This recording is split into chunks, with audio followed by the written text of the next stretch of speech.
base is dropped on a new edition of Soccer Down here. It's February 17th. It's a Monday. It's a holiday Monday for some, not for us here in the SDH universe, because there's lots of things going on. Concacaf Champions League gets started tomorrow for a bunch of teams, including Atlanta United. Rest of the week it'll continue. UEFA Champions League is back underway. We've got all the storylines that we'll talk about on Soccer Over There later today.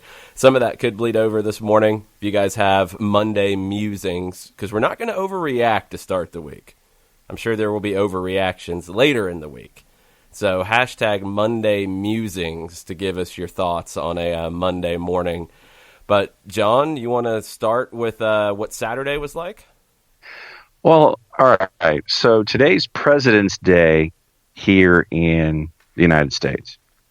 In Canada, today is actually a holiday as well, but it's Family Day. And remembering that from our partners up in Canada over at the Barn Burning Network, it was good to see family on Saturday. And we can't thank all of you who showed up, who interacted, who came up and said hi, who asked questions, who really sent us into added time and extra time. We were only supposed to be up and running basically until, about 2 o'clock? Yeah, pretty much. And we were still there at 4 o'clock. So yeah, pretty much. It was tremendous to see everybody, fantastic turnout. And for those of you that have sampled the El Jefe, let us know what you think about that. So friends at Wild Heaven were very, very busy. It was a great day outside, and we had some folks playing some soccer out on the back porch and in the backyard. But no, it was an absolute blast to see everybody. It was great to have all of the supporters groups there. It was a fantastic conversation. And for those of you who haven't had the chance to listen to it on the network, the conversations where Kelly Francis interviews people, some of her conversations are already up and running on the app. So now it was a tremendous day at Wild Heaven on Saturday. Yeah, so a few special thanks. Will and Nick and everybody at Wild Heaven who opened the space to us and allowed us to kind of take over their garden room for the day. And it ended up going for most of the day because that's how wild it was. We thought we'd get a pretty good turnout on a Saturday early afternoon. We didn't expect, getting close to 200 people in the building. That was really, really cool. People were traveling from a decent distance to be there, too. John mentioned the Kelly Francis interviews people, so it's about 2 hours on the network. It was posted last night. It's got the round table that we did in front of everybody, which was great. And thanks to everybody who was on the round table with us. Abby Schiffman from The Faction, Glenn Payson from Footy Mob, Leanne Walker from Resurgence, Amy Jordan from Terminus Legion. Kelly then followed up and did one-on-one interviews, kind of digging a little deeper about each of the groups. And Abby and Amy contributed to that, but also Jason Jordan of Footy Mob and Will Bauer of Resurgence. So thank you to everybody who came out. It was a really good discussion, and I think maybe opened some people's eyes a little bit. And I hope people who listen understand just how difficult it can be to do leadership with one of the supporters groups, how involved it can be, but also how rewarding it can be. As I told them, I mean, from a broadcast perspective, and I can pretty much echo what, I've had these conversations with Kevin and Dan and Jillian on the TV side. The atmosphere at Mercedes-Benz Stadium makes the broadcast better. So when you guys are loud and into it and crazy and giving the team that, it has an impact on the team. I've seen that firsthand easily. But it also makes what we do better. So thank you for being part of that. And it was cool to get a chance to talk to everybody and dig a little bit deeper about different aspects of it. That's up on the network. It's about 2 hours because the roundtable went for about a full hour. and then another hour of separate interviews. So thanks to everybody for being part of that. Thanks to Scott Flood and the Flood Project for putting everything together, pulling in different partners as part of this. Soccer in the Streets was there. They provided activities for the kids. We did a raffle for them that raised a few $100. Thanks to people for donating equipment and bringing that to the table. That's going to help us get this middle school program over in Rex, Georgia off the ground. Thanks to Sublime Donuts for bringing us some donuts to get the day started, which was definitely needed. Mm-hmm.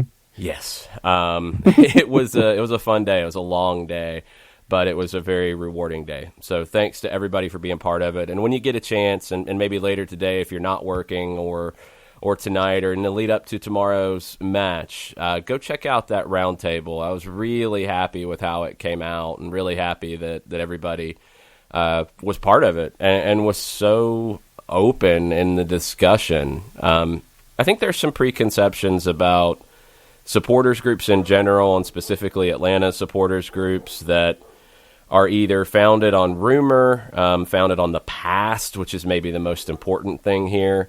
And this doesn't feel like some of the stories out there. The stereotypes aren't really accurate anymore.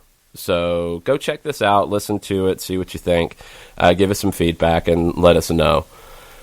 We can get into pretty much anything this morning. There's a lot of random stuff to get into. Do you want to start with this Ron Jans situation, John? Oh, this broke certainly. After we were done on Yes. Friday.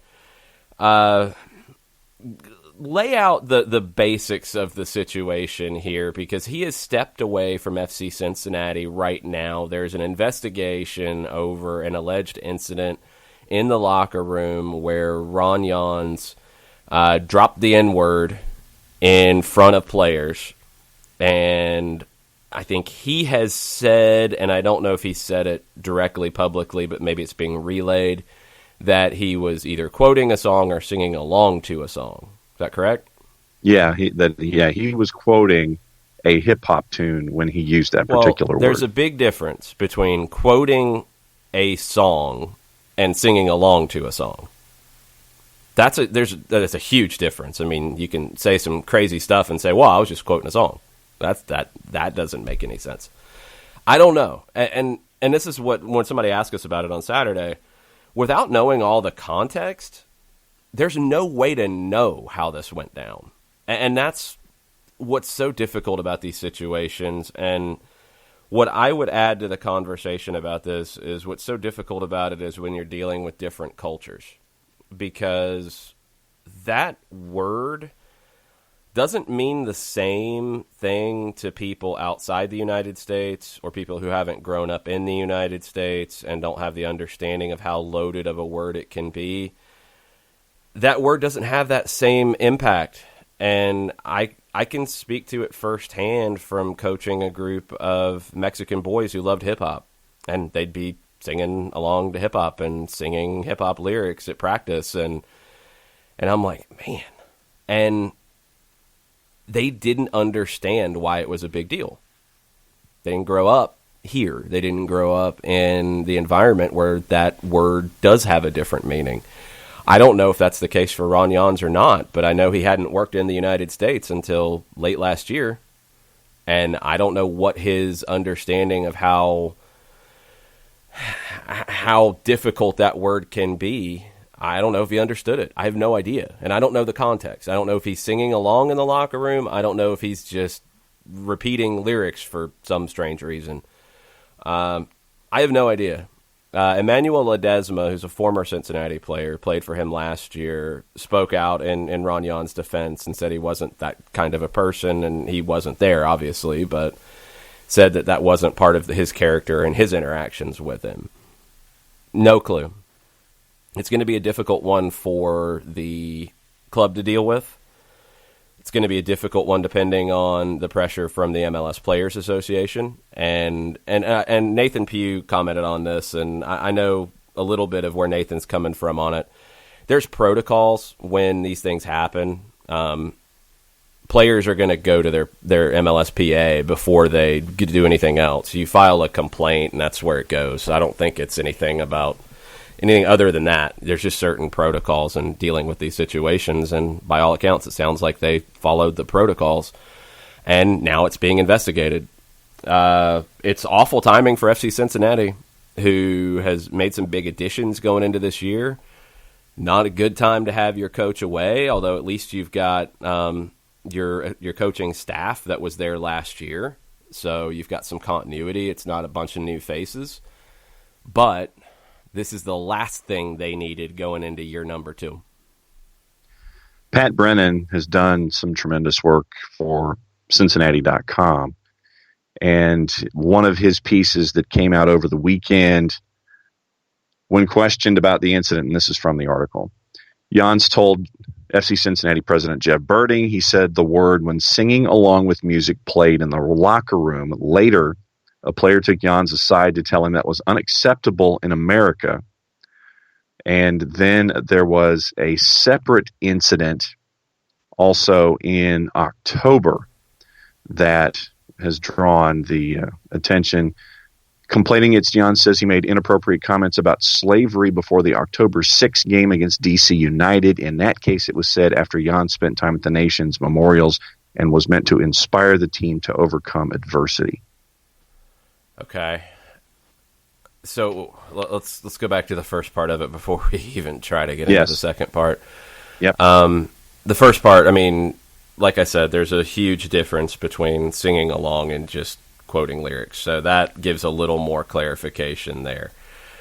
But at an absolute minimum, incredibly insensitive. And the problem is you don't know what was said after that October incident.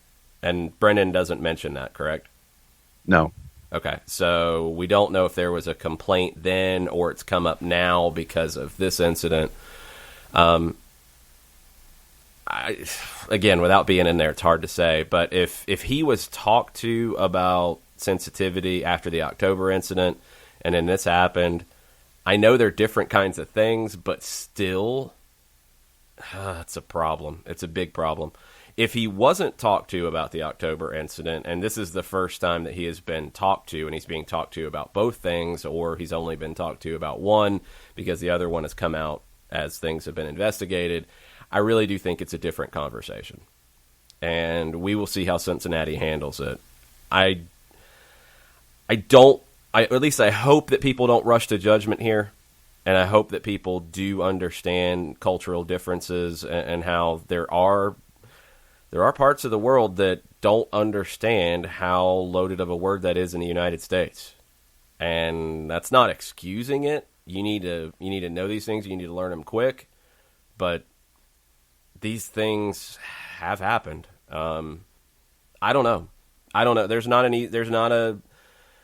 a one-way street here on solving this. There's not an easy solution. It's a very complicated situation, and it probably depends more than anything on the players and how they feel about him leading them in light of these incidents and how the club feels about him representing them in light of these incidents. And it's impossible for people on the outside to make that decision. The MLSPA came out with a statement that was given to Brennan, quoting, "The Players Association was very recently made aware of extremely inappropriate comments made by FC Cincinnati coach Ron Jans. We've made a report to the appropriate league officials and expect an immediate and thorough league investigation to be conducted," end quote. Yeah, it's definitely got to be immediate because, I mean, there's no time to let this sit and fester. I don't know. I feel bad for Cincinnati fans because this was looking like a promising season, and this on top of Darren Maddox's situation, and I know people have lumped them together in some ways. Darren Maddox is not even part of the team at the moment. So the Darren Maddox court cases in Pennsylvania are not really affecting the team as it's currently constructed because it was already said that he was on the outside of the group. And he hasn't been training in Arizona. So, like, it's a distraction. It's unfortunate. It's not good for the club, but it's probably a big reason why they haven't been able to get rid of him either. and they made it clear weeks ago that was the plan. So are they going to be able to figure something out? I don't know. And I don't know the MLS rules on being able to terminate a contract based off the field activities when it comes to a player. That's probably going to come into play here. And for those who don't know the details, Maddox has been charged with one count of making a false, fraudulent, or incomplete insurance claim and another count of theft by deception in Carroll Township, Washington County, Pennsylvania. It's about 30 miles south of Pittsburgh. The case was moved from the district court to the Court of Common Pleas. It was first filed, the complaint, December 5th. Bail was set at $50,000. A formal arraignment is scheduled for February 27th, so we're 10 days away from that next step. All right, let's get to some on-the-field activity, and Five Takes on the Five Stripes asks about DC United and what they will do with the potential long-term loss of Paul Arriola. So Arriola has a knee injury after a match with Orlando. It was reported as a potential ACL tear by Stephen Goff of the Washington Post. Ben Olsen texted Goff and said it doesn't look good. Players have been tweeting, asking for prayers and support, which is never good. An ACL tear, what, minimum you're talking about 6 months? 6 to 8 is really usually, no other additional damage. 6 months is kind of the fastest you're going to come back. Yeah, that's usually the way it is that I've seen it. So that's a long-term extended layoff for a DC team that there's plenty of people saying are an Eastern Conference contender. Are they still an Eastern Conference contender if Arriola's out? Kind of. Because I still didn't know what they were going to do shape-wise with Arriola. This, in some ways, makes it easier because I think it means Julian Gressel definitely plays as the right wing, and your attack looks like Ola Kamara up top, Edison Flores behind him, Gressel on the right, Assad on the left, holding midfield behind him, Russell Canals, Junior Moreno. Your center back pairing has been there for a while, and Birnbaum and Briant. Joseph Mora on the left side, but on the right side, you still don't have an answer at right back. You have O'Neal Fisher, you have Chris Odoi-Atcham. Neither have really shown that they're a starting right back in this league. So my thought was maybe that Paul Arriola was going to end up playing as a right back to try to boost that and get as many talented players on the field as possible. Now you don't have that. And it clarifies the front group. You're not trying to decide between Gressel or Arriola as a defender, but you still don't have a right back. So they've got the attack to cope with it. But the question for me about DC has always been the defense, and especially the right side. I also wonder if this is the year where Donovan Pines becomes a regular starter and Frederick Briant becomes a reserve. I think Briant's starting to lose a step. It showed at times last year. Pines has got a ton of potential, but it's still potential, and he's still raw. So nothing's really changed about DC for me. It's still big questions defensively. If this is a shorter term ACL injury, they'll get Arriola back. What if you're on the faster side of it, you'll get him back in mid-August, maybe get him back to playing in the final month of the season. It's a nice boost at the end, and you'll know a little bit more about where your team is at that point. I think they can hang around and be competitive in the East with what they have. They'll have the opportunity. They still have the opportunity to go out a right back, and I think they need to. But they'll have the opportunity to do something in the summer as well based off what happens in the first part of the season. And by that point, they'll also know where Arriola's kind of recovery is. I think it's a bigger loss for the U.S. men's national team. And there's been a lot of people who have had some really weird takes on this, like Paul Arriola has not been a contributor with the national team. Paul Arriola is a player to me that he's got a ton of work rate, and I think in some positions that work rate is really impactful. I like him as a wing back. I actually do like him as an attacking right back.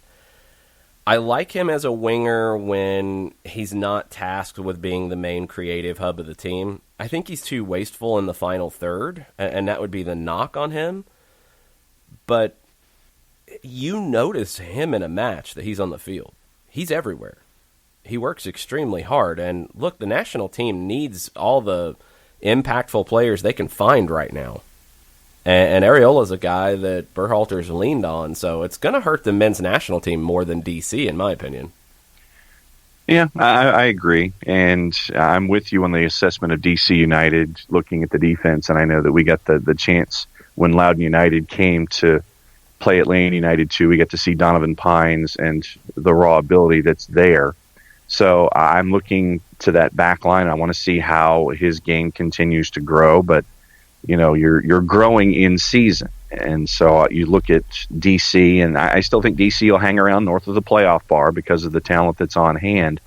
But yeah, to your point, when it comes to the national team, I think that is a loss that is going to cause Greg Berhalter to try to think things through and figure out what to do there. And if you're a fan of the national team, this is not the time where you have losses like this to try to figure things out. You want to have things figured out, but now you have to dance and figure out how to get around this particular injury going forward.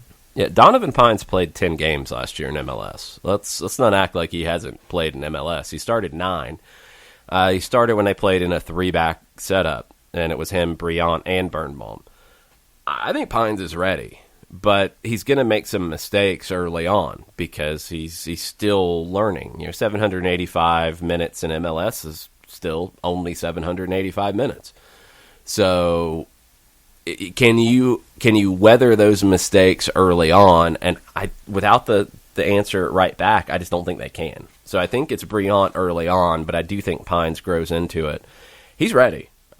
The USL Championship stuff, yes, it's good for him that he played there, but he's established as an MLS center back, in my opinion. And if he isn't for Ben Olsen, then I don't know what to tell you. I have the bigger problem with right back because if you're going to play a 21-year-old with 10 games of experience, he's going to have some breakdowns. He's going to read things wrong sometime, and he's going to give up a bad goal. That's going to happen, and you can accept that trade-off if the rest of your back line is strong. If you're playing O'Neal Fisher or Chris Odoi-Atcham at right back, you're going to have mistakes there too. Can you afford to have 2 positions of your back 4 that might be mistake-prone? You can't. So I think that's what keeps Briant in the lineup more than anything else. They need to play Pines. He needs to play because ultimately he's a better player than Frederick Briant. He's got a much higher ceiling, and he's got to play to get there. But if you don't have a right back that you can trust, you can't afford to play a center back that is learning and still developing. You're kind of stuck, and that's where DC is right now without building this team the right way. It feels like they've left a lot to the very end, and it's showing.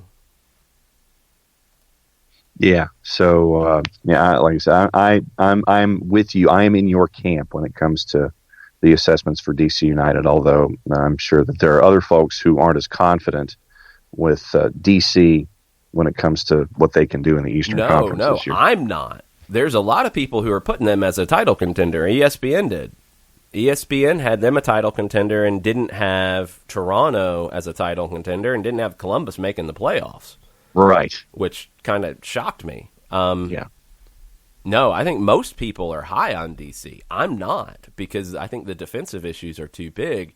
I think the Paul Areola absence will hurt them, but there's bigger issues that are going to hurt them more. Yeah, I mean, like I said, I have DC as fighting for 5, 6, 7, where ESPN has them as Eastern Conference champion contender. I have other folks who are better suited right now to be that Eastern Conference champion contender than DC United. Well, they had 4 teams as an Eastern Conference championship contender. So if you think DC's the worst of that 4, then they're 4. It's not that dramatically different, but I think there's 3 championship contenders. And I think Toronto's one of them. Atlanta, New York City, and Toronto are the 3, in my opinion. Agreed. Columbus and New England are the next two, to me, that could step into that group or be the top of the middle group. Philadelphia is in the middle group for me until I see how this midfield comes together.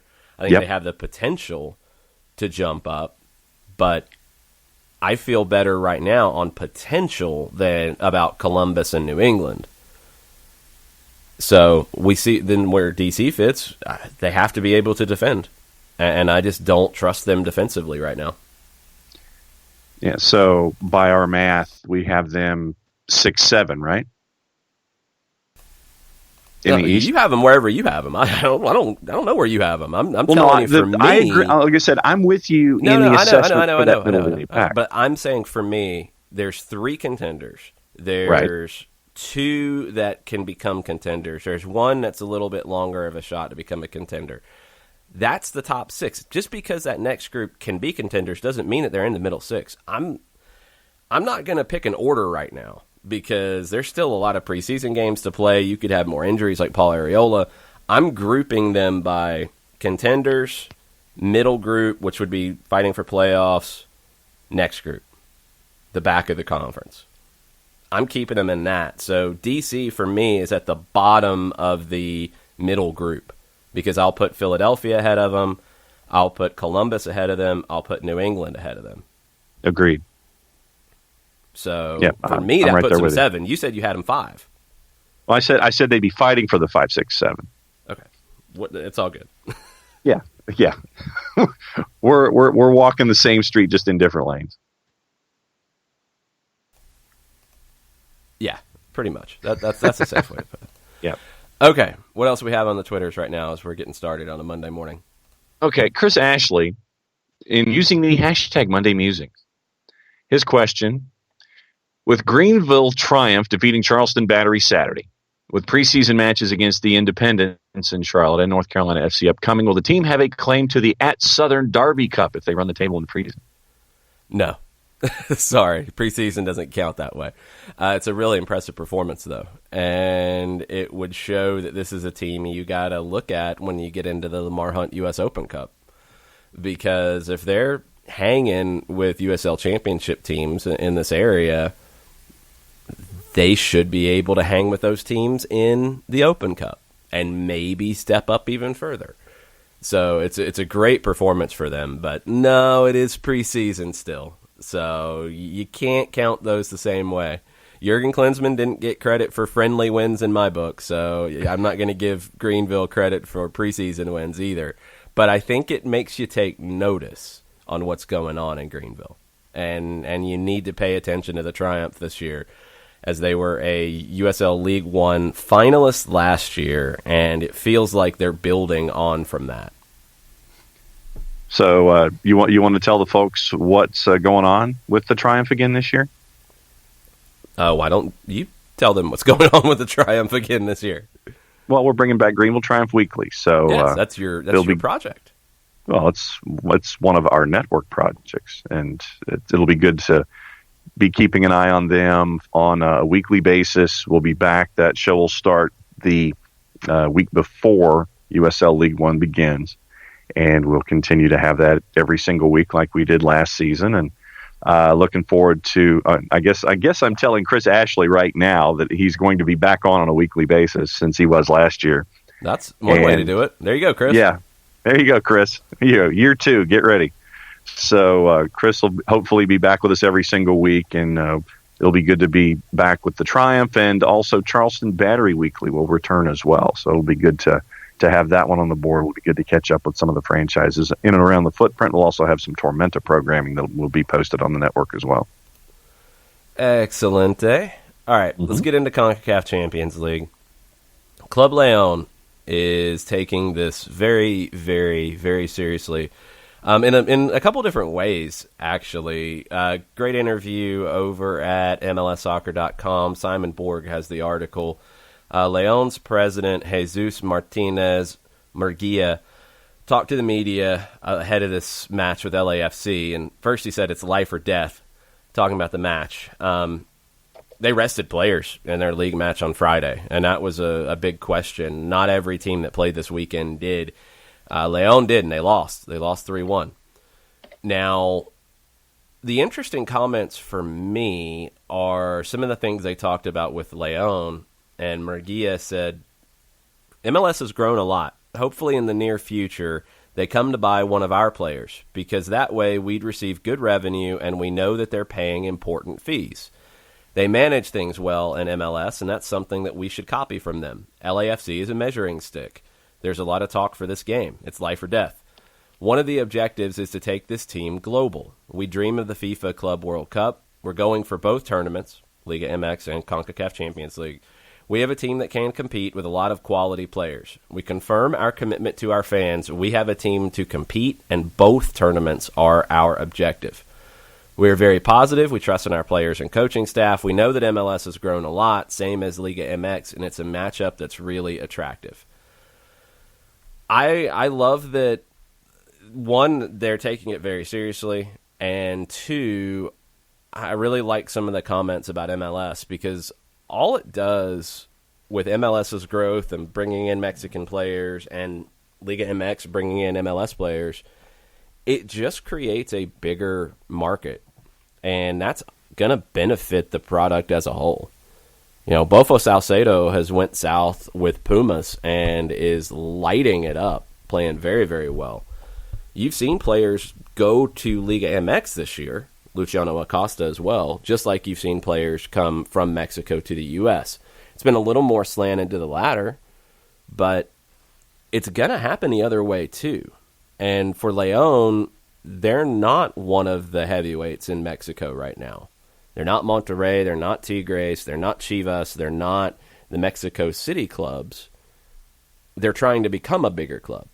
So one way you become a bigger club is you make some transfers and you bring in more money, but also you win competitions. And I think he gets it. Martinez Murguia really gets it in terms of the big picture of this. You know, there's a lot to learn from the organization of MLS teams for Mexican clubs that at times have been very disorganized. But the competition is also getting stronger, and they've got to take care of business on the field as well. They can admire some of the things that MLS does, but they have to keep beating them. And I hope that MLS is looking at it the same way. I hope you have MLS, managers, technical directors, presidents talking like it's life or death. We know it's not literally, let's not be silly about it, but on the field, yeah, it's got to be treated that way. It can't be treated as preseason. And with these games on Tuesday, remember, Atlanta Motagua, 10 o'clock Eastern. Leon and LAFC is at the same time, so make sure that you have your devices prepared, fully energized, plugged in, ready to go, multiple screens. And it's going to be this is the fun part for those who are watching, not necessarily for those who are participating, but it's the fun part where you have head on a swivel and you're looking at all of this stuff and seeing how LAFC goes up against Leon and those kind of competitions. How does Atlanta go up against Motagua? You've also got Portmore playing. That's the early game on Tuesday. But it's the fun part where you have to keep an eye on a bunch of different things. And for the importance that Leon is placing out there for LAFC, it's fun for those of us not tied to either club to watch this and see the level of importance and how it plays out on the field. The schedule tomorrow, Portmore hosting Cruz Azul at 8 o'clock, Motagua hosting Atlanta at 10, Leon hosting LAFC at 10. Wednesday, Saprissa hosting Montreal at 8, alongside Alianza hosting Tigres at 8. Comunicaciones host Club America at 10 on Wednesday. Thursday, 2 matches, San Carlos hosting New York City and Olympia hosting Seattle. That's the first leg. Second leg will be next week. So LAFC Leon will be on FS2 in English. Atlanta United Motagua will be on Fox Soccer Plus. It'll also be on one of the 2Day NA extra streaming channels. I don't think John has figured out how to do this with Xfinity. I do think you can do it if you figure it out, because I'm pretty sure it's part of the Xfinity package with 2Day NA. It's not for UVerse, but you can pull that up on your website. If you have 2Day NA on your cable setup, you can access the 2Day NA extra channels. Fox Soccer Plus, I've seen people say that with a free trial of Fubo TV, you can also get a free trial of Fox Soccer Plus. I think you have to cancel within 7 days. So if you set your reminders to cancel, if you don't want to keep it, well, that might be one way to take care of it for you. And, I mean, I know on Uverse, which I have, Fox Soccer Plus is available, but it is a separate subscription. We'll have a normal radio broadcast tomorrow night, 9:30 for the Five Stripes Countdown. Kickoff will be just after 10, and we'll have a full-time report for an hour after the final whistle. So if you want late-night soccer talk, we'll have it for you on 92.9 The Game from midnight to 1 a.m. You can also check that out on your podcatchers if you go to sleep and wake up the next morning. Which means that Wednesday, much like last week, we will have the Wednesday evening show. 6 to 8 is the plan at the moment. Yes, it'll be 6 to 8 on Wednesday due to my travel schedule. And can we get the breaking news sounder, please?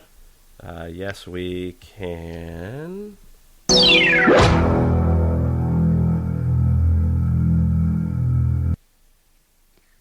Injury updates from Doug Robertson at the AJC for the game against Motagua. He has Miles Robinson missing the CCL opener. Bello with a spinal compression will miss it. Oh, wow. Castillo, that's a different type of injury than we were expecting. Yeah. Castillo with the rib will also miss. Husetu and Mulraney with their visa issues will also miss the match. Okay. So all these had been thought that they could be the case. So Robinson was the one that there were fingers crossed that it's not going to come out. I believe there's a conference call going on right now with the media, with Frank DeBoer and local media. So make sure you're following Doug and the rest of the crew. Mulraney, they were hoping that the visa would be worked out. It's not. Husetu, they knew it was more of a long shot. It's not. And Bello, I'm not up on my terminology. I don't know if that's more like a stinger, or an impact injury from when he hit the turf. That's the only thing I can think of, is that you have to make sure that everything is well taken care of with spinal compressions. That to me sounds like it was the impact when he hit the ground. Well, no, it was definitely the impact when he hit the turf. That was said when it happened. We know that part. We thought it would be concussion, but spinal compression is not any kind of damage. There's no break, fracture, anything like that. So it sounds like it's a little bit of, I guess this goes back to Bello's tweet, and maybe I'm tying the two together about it not being as bad as they thought. So it's just when you can get back and recover. The fact that it's not a concussion in some ways could end up being better.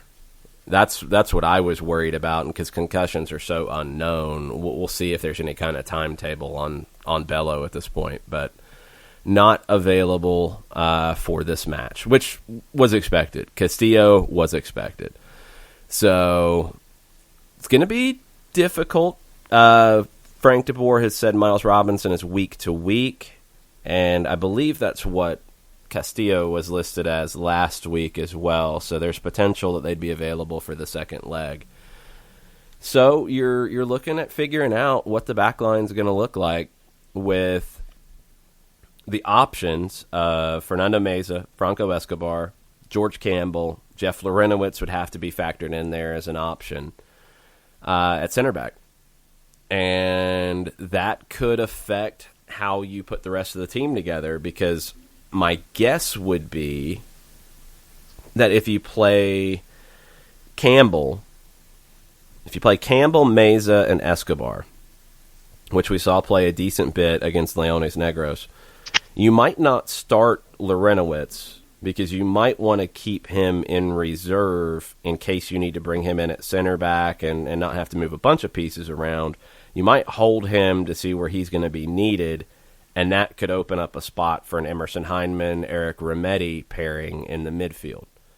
Or Mo Adams could factor in there as well. We'll have to see how that plays out. But I wonder, when you're looking at the 11, if the injury affects maybe a little bit more than just the center back lineup. Maybe it affects the rest of the lineup because you start thinking about what the whole 18 looks like. And that was what I was going to ask you is, it's the if-thens that you end up with these. Well, with the Miles Robinson injury, then what? With Bello, we kind of anticipated, and so now what? And now with these issues with P1Vs and things like that, I was going to ask you about the procession of if one, then it creates thoughts for two lines and not just the back line. You never know. I mean, you could start Larinowitz on the back line, hold Campbell in reserve on the road in Honduras. That's a very safe play. Jeff Larinowitz has been in these pressure-packed situations before. He's played as a center back. You'd have a little less speed in the back line, but Honduras up top, Motagua is not exactly a team that is fast. And this stadium, the Estadio Olimpico, has been known for having longer grass on the pitch. And that's going to slow the game down as well. So having the pace of Campbell might not be as important as having the experience of Larinowitz. That would mean you could have Campbell as a reserve, and that could still mean it's Heinemann Remedi or Heinemann Mo Adams or Remedi Mo Adams as the central midfield pairing. I do think Anton Walks plays on the left. I don't think he comes into the middle to be that option because there's just not any other options on the left that we've seen in preseason. And when I started digging deeper and deeper into Motagua, my concern about the way they create chances is down that side. And I think having Anton Walks as the left wing back will help deal with Kevin Lopez, who is, in my opinion, Motagua's best chance creator. They have a good attack. They don't develop a lot through the middle. It's, I guess the best way to say how they play, it's a little bit of a 4-4-1-1. Lopez on the right side is their most dangerous player in creating chances. They just don't create much through the middle because those guys sit deeper. And your one behind the one is more of a second forward, so he's not dropping quite as deep. Lopez is the one that scares me. Now, I do wonder what they do on the left side, because the match from the weekend, they played Real España. It was a difficult match for them. They got through it with a 1-0 win. They're going to remain in first place in the Clausura standings, but they had a couple of injuries that could be a huge issue for them in this match. You think Atlanta's dealing with injuries. They have a center back in Montes who pulled up with a left hamstring injury.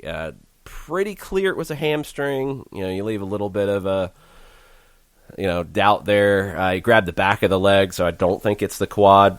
34-year-old center back. He's the captain. He's been a regular in the lineup for 5 years. He's a big target on set pieces. They had to stretcher him off. I don't expect to see him tomorrow night. So you're going to have to replace one of your center backs.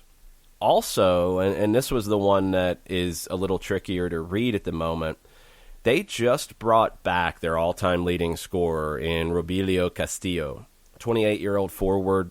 He is their all-time leading scorer in league play. Went to Saprissa in 2019, had a good year for them, and then went to Tondela in Portugal. Wasn't playing. So has come back on loan to Motagua. And he's played 3 times, and he scored 3 goals. He's got a goal in each match. But in about the 70th minute, he took a hard kick to the back of the left leg, and it was hard to tell if it was the heel, the ankle. I don't think it was high enough for the calf to be affected, but he had to come out of the match on a stretcher.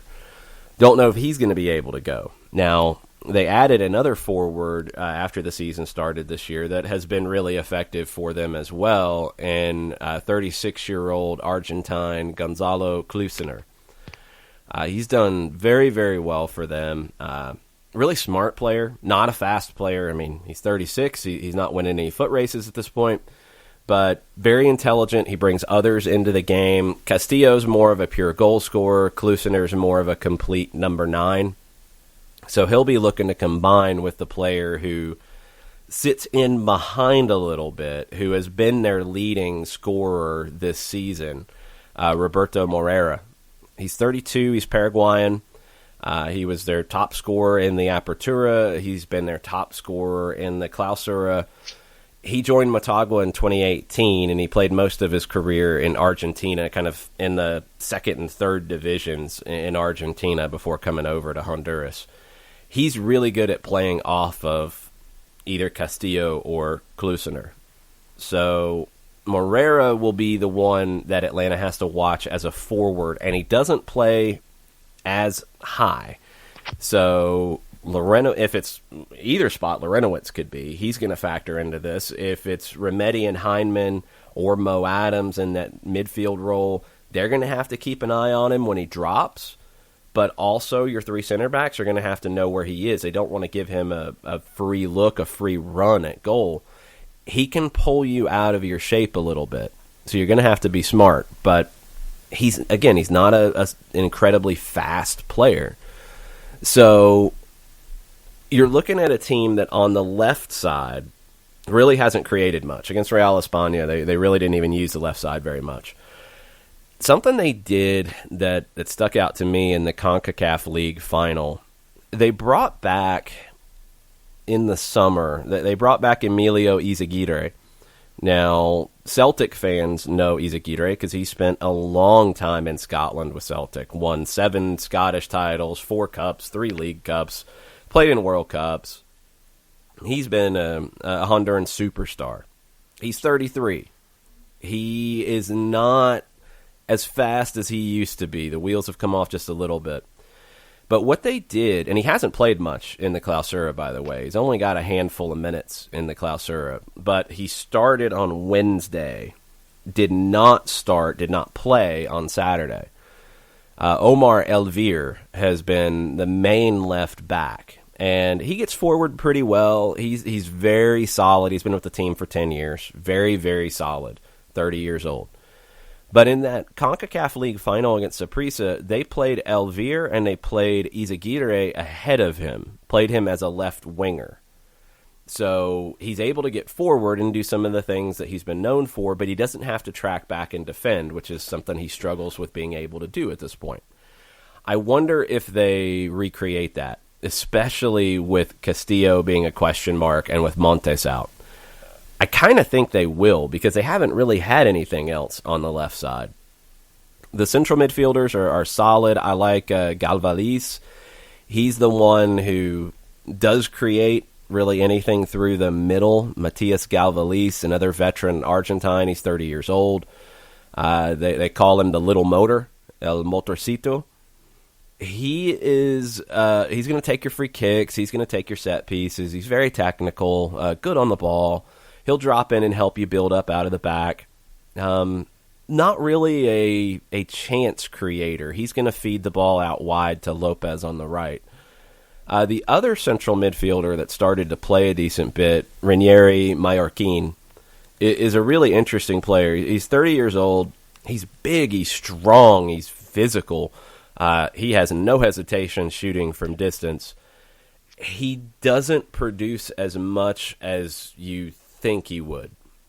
He went over to Norway when he was young, joined Motagua a while back and has played for them for a number of years. But he's one of those players that you look at him and what's the old school phrase? He looks great coming off the bus. Yes. And you expect him to be just a beast in the midfield, and he's good. But he's not as impactful as you think. But you have to worry about that long-range shot, and he will get stuck in physically. So the places where Motagua can hurt you, down the right side, Lopez, and also the right back, Felix Crisanto. He is a good player going forward. He's got experience in Mexico, played at Lobos Buap for a little while. He's got some assists this season. He has a good connection with Lopez in front of him, so he can overlap. Lopez can tuck back. That right side is dangerous. Left side hasn't been as dangerous. We'll see if they throw Izaguirre in that left wing spot. They're good on set pieces. although they are going to be missing their best target in Montes, you would expect. They're good when they get direct because they've got size. They can get physical. They can win the second ball. They can win the knockdown. They're not really good when they have to build up play. And I'll be curious to see Atlanta's approach with the question marks on the left side with no Castillo and no Bello, with probably walks there to deal with Lopez and Crisanto. You're going to have to get a little bit of help there. So, maybe that means a Mo Adams or an Eric Remedi shades over to that side to help out some. I wonder how much Atlanta presses, because watching Motagua in a few different matches this season, they don't handle being pressed very well. They'll give the ball away at that point. They're not really a pressing team themselves, but they just do not handle building play out of the back very well. If you can keep Galvalis disconnected from the back line when they do try to build up play, and you can try to take away the right side, they don't have a whole lot of other solutions other than to play long. Now, Klusener helps you with that because he can win a knockdown and try to find Morera off of that, and you can just go route one. And they might do that. I'm really curious with the schedule that they have. They've just started an 8-game, 30-day stretch. They have a manageable league match on the weekend. But this is a team that definitely wants to hold its spot at the top of the Clausura, because that gives you an out in the postseason. It helps you get through the postseason. If you win the Clausura season, this pentagonal playoff format, you basically, if you don't win that, you still get to play in the final if you win the regular season. And the only real slip up they've had this season was a loss to Vita back in January. Their match in the midweek in the weekend is against Real de Minas, a lower half team in the table.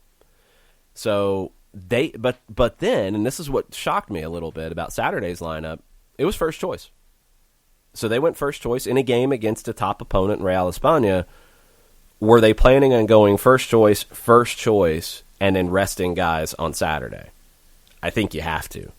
And I think they're going to throw everything they can at Atlanta on Tuesday.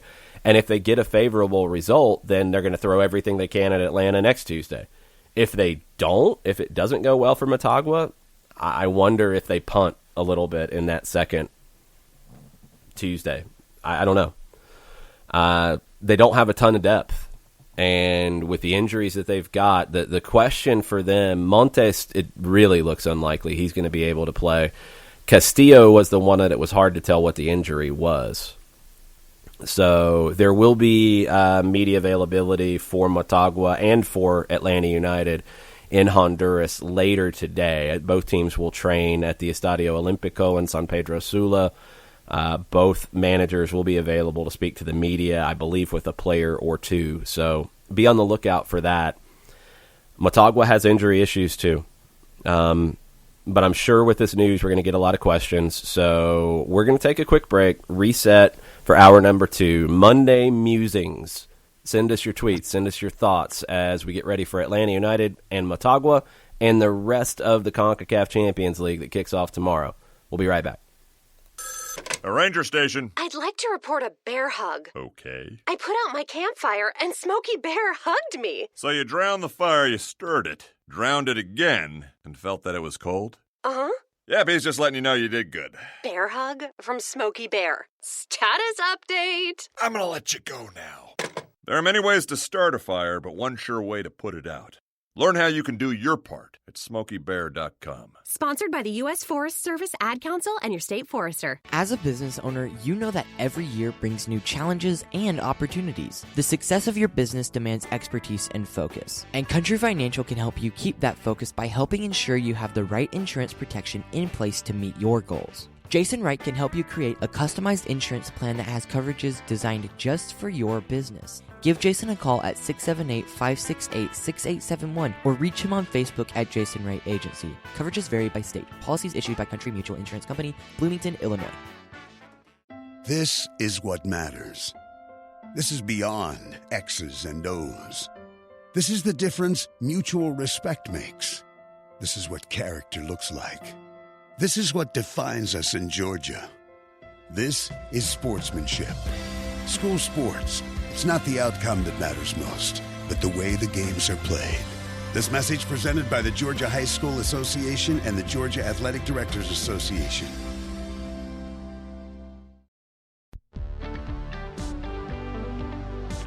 If you've been hurt in a car wreck, contact my friend Steve Apolinski of Apolinski and Associates.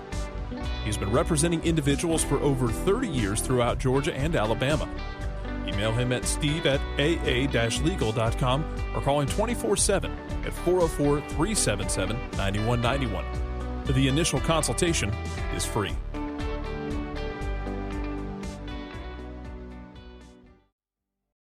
You're listening to Soccer Down Here daily on SDH Networks, a division of OSG Sports. Find us at Soccer Down Here on Facebook and Twitter. The time is now the top of the hour. Peep, y'all.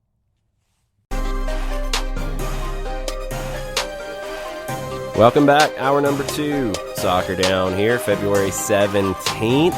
All kinds of stuff going on with Frank DeBoer speaking to the media this morning. We've got some updates. Let's go. From Felipe Cardenas, Frank DeBoer has described Miles' injury as a left quad injury, non-contact, listing him as week to week. Okay. Also, Felipe, DeBoer, always candid, said Atlanta United will play with a back four to start on Tuesday night. Not surprising, considering that the personnel and a tough, experienced opponent that will press Atlanta. Not really. The only surprising element is that you haven't seen it very much, although you did see it about 30 minutes at a time against Birmingham and against Leones Negros. Let's go back to the end of it with Leones Negros, because if you're going to play a four-man back line, it's the same conversation we were having about DC in hour number 1. If you're going to play a three-man back line, if you're DC, you can get Donovan Pines in there, you've got extra cover. If you're going to play 4 and only 2 center backs, well, then you got more issues with mistakes. Take Pines out of that, let's move it to Atlanta, and let's talk about Campbell. If you're going to play 3 center backs, you've got more cover for him. And you know mistakes are going to come. He's a teenager. In a 4-man back line, you're probably not going to play Campbell. Now, in the 4-man back line we saw against Leones Negros, he moved over to left back before he was substituted. Mo Adams came in at left back. It was Anton Walks who moved to a center back role. I do wonder how that plays out, because if Walks goes to center back with Meza, Escobar goes to right back, who goes to left back? Is it Mo Adams, who didn't look great, in my opinion, against Leones Negros as a left back? We had seen him play a left wing back for a half against LAFC last year. I think he's a good defensive midfielder. I wonder about him as a left back in a 4-man. But if the job for him is to stay back, defend, not really worry about getting forward too much, because you've got to deal with Kevin Lopez, you've got to deal with Felix Crisanto, and Motagua really attacking that side. And I think they're probably looking at this as a huge opportunity if you've got these injuries to attack that side of the field. If Adams is going to essentially play as a defensive midfielder on the left side and deal with it, well, okay, it's a little bit different, because I don't think he gives you as much going forward from that spot. But he's got to be disciplined in his positioning, and he's got to win his 1v1s. Could you see a scenario where Anton Walks plays left back and Jeff Lorenowitz plays center back? Yeah, I think that's possible. Again, Motagua's not exactly a fast team up top, so you're not as worried about Lorenowitz's pace, and he's paired with Meza. You have 2 smart center backs in that scenario. Walks is maybe a little more comfortable as a left back in this scenario than Adams would be. The other part of that would mean then who plays in the defensive midfield? Because if you're going to play 4, you would assume that it's some version of a 4-3-3, 4-2-3-1, whatever you want to call it, 4-1-4-1, et cetera, et cetera. You need to worry, just like we talked about Moreira. the second forward for Motagua who drops off, because he's going to drop into that zone where your defensive midfield would be. If you move Lorenowitz, who's very comfortable as a 6, to the back line, does that open up the spot for Mo Adams? Does that back line end up then looking like left to right, Walks, Meza, Lorenowitz, Escobar, midfield, Adams as the 6? You could pair him with Remedi as an 8. You could pair him with Hindman as an 8. You could, mix and match there. Now, in a 4-3-3, where do you put Pitti, Barco, and how do you make that work? Do you put them out wide and play 3 more defensive central midfielders? Do you go Adams or Lorenowitz, depending on what you do behind, with Remedi and Hindman, and then Barco and Pitti are on either side of Joseph? That'd be a more secure defensive lineup, and with the injuries, maybe that's the way to play it. Or do you play Pitti as a 10, which we have seen him in that role as a 10 in a 4-3-3, Barco out wide on the left but coming inside, and Lennon on the right? We've seen that too. So, questions for Frank de Boer. This is a tricky one because of how Motagua can hurt you and just who you have available. Under the weather in those same lines, wondered about a 4-3-3 with Meza and Escobar, Lennon on the right, Walks on the left, or Meza and Walks with Escobar on the right, and maybe Lennon on the left. You could go Lennon on the left. He played it one time, I think last year at RSL. I would be worried about it just because of how good Motagua's right side is. And I think out of the options on the left, the best 1v1 defender you have is Walks. And he's played on the left in the last couple of games, which makes you think that maybe there was a thought there. Now, he played as a wing back, not as a left back, but I think the transition can be okay. And we've seen Walks be able to get forward and contribute a little bit. Not as well as he could on the right, but still do the job.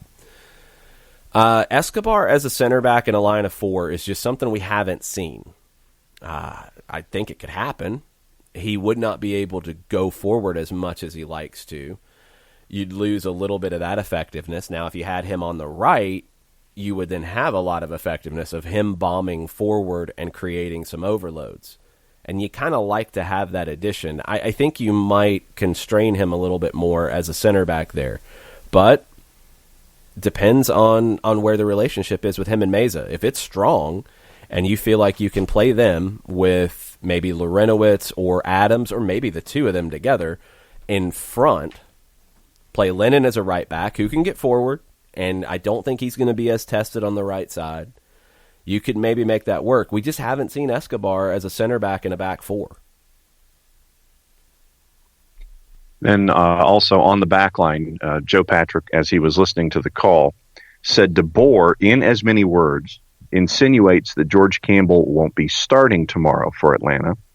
Said he's a great prospect for the future, but still has doubts about such a young kid handling the pressure of a game like tomorrow. Well, if it's a 4-man back line, I think it's obvious he's not starting. If it was a 3 center back setup, you might be able to go for that, although it would be a big risk because, yes, he's a teenager. He's had a great preseason. It's just weighing risk. And it's just weighing the risks of he's playing well, but he is a teenager and he hasn't been in this situation, versus being safer. And on the road in the first leg, you're probably going to lean to safety. Do I think Campbell could handle it from what I've seen so far in preseason?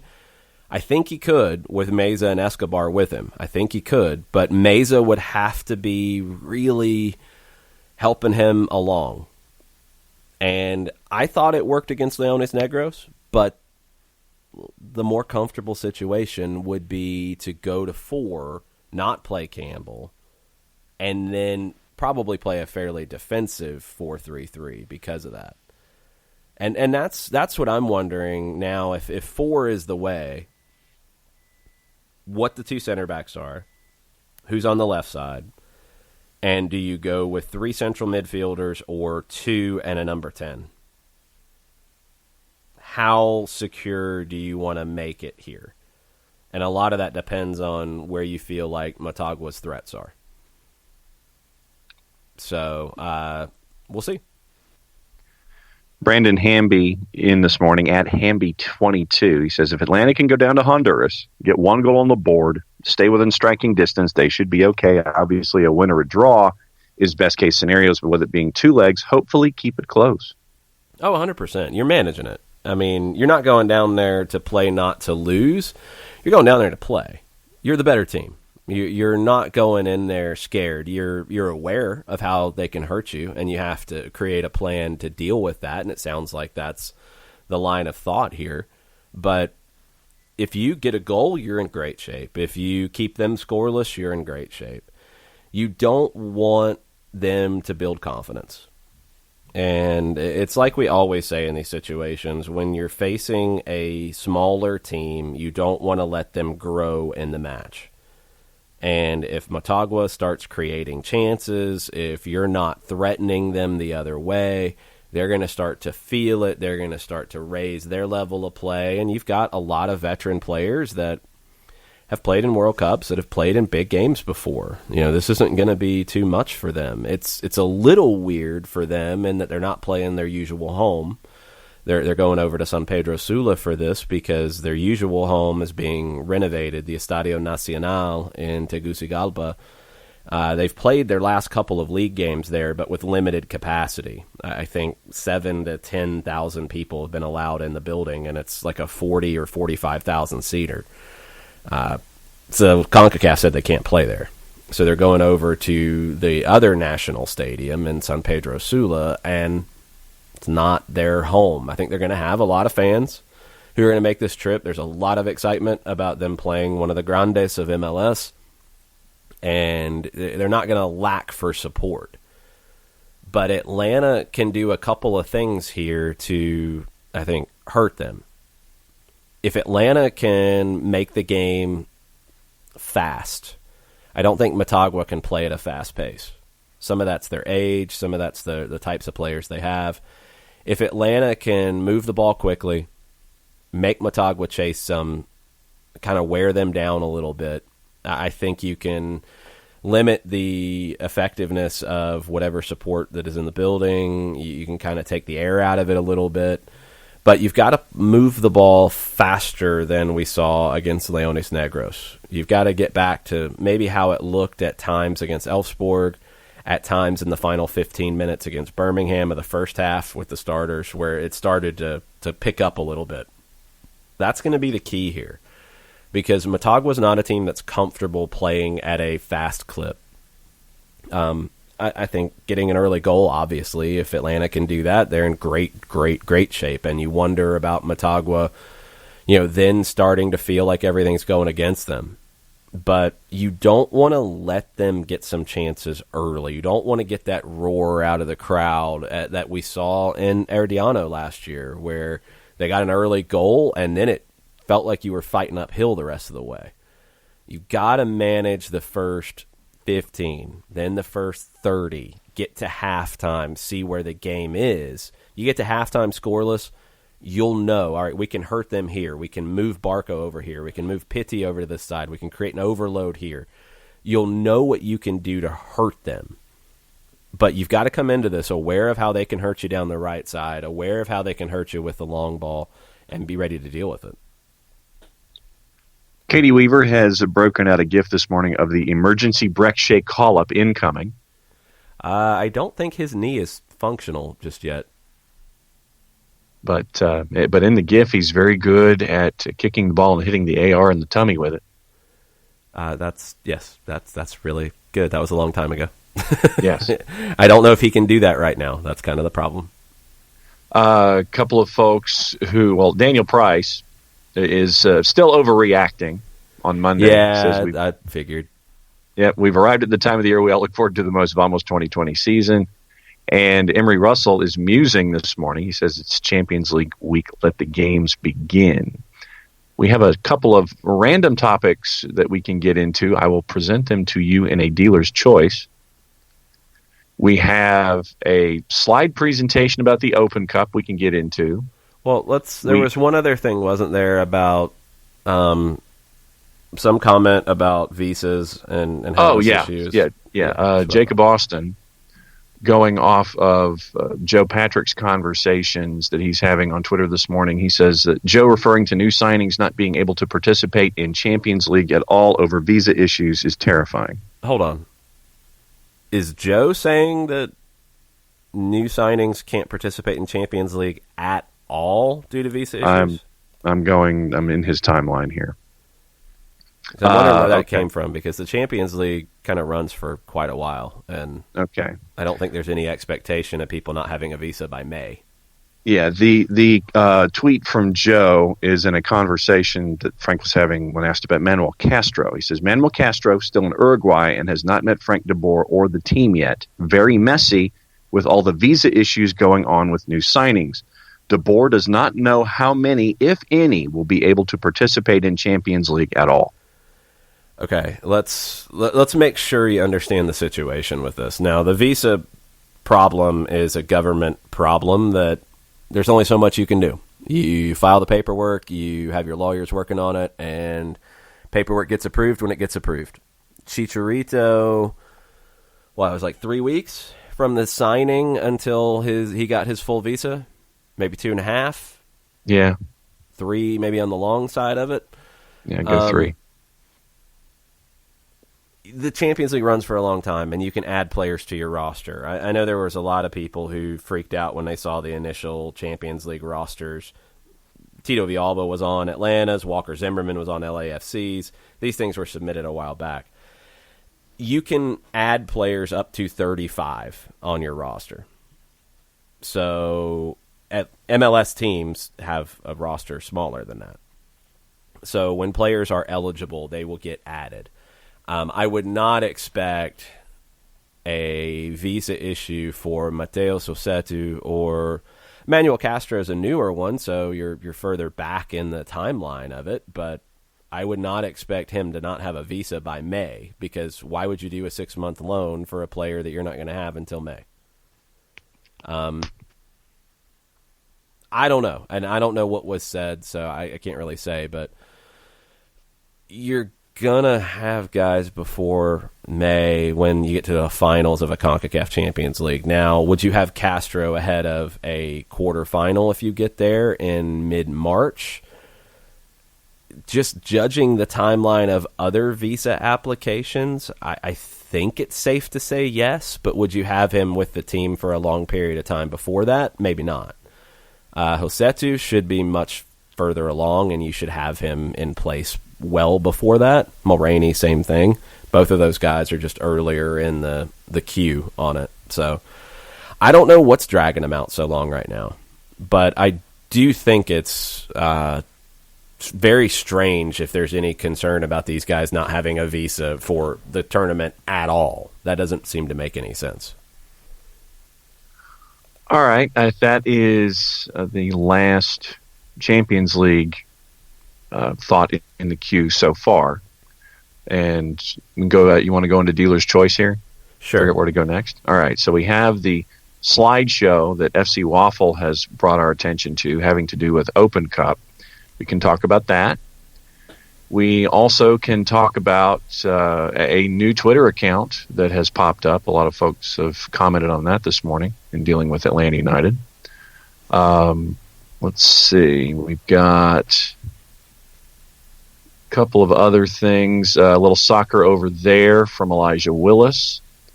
The ESPN MLS 2020 preview from Shiva. She had a question about that.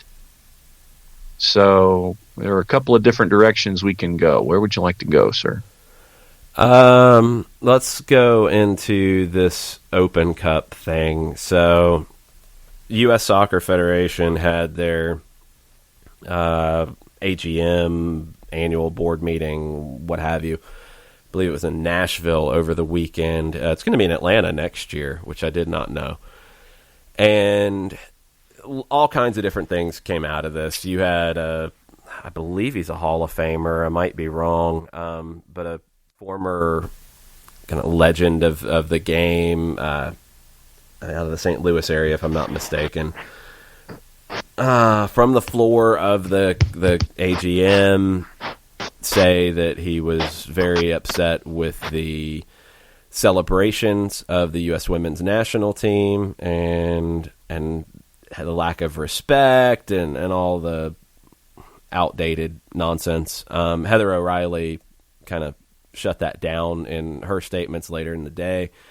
So that got a lot of attention. The Open Cup stuff has started to get some attention, and Chris Kessel, who was a representative of the West Virginia Soccer Association board member, he was there. He posted the slideshow, pictures of the slideshow about the Open Cup and about kind of where the Open Cup is headed.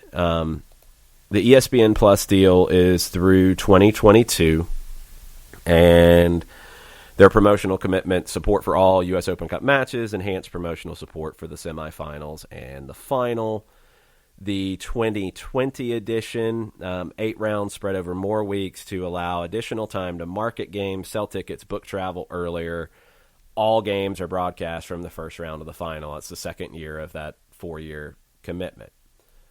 Okay, this is where things start to get a little interesting. So in the new format, you've got 11 MLS teams entering in the third round, which is earlier than previous years.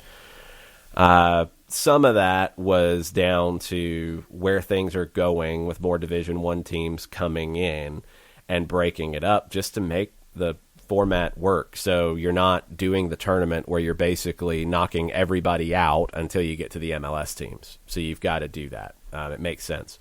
They are adding public draws for the competition for the third round and the round of 32. That's good. More public draws, so we see how these things go. Awards: $300,000 prize money for the winner. They get the trophy, they get medals, they get the Concacaf Champions League berth. Runners up gets $100,000 in prize money, finalist medals.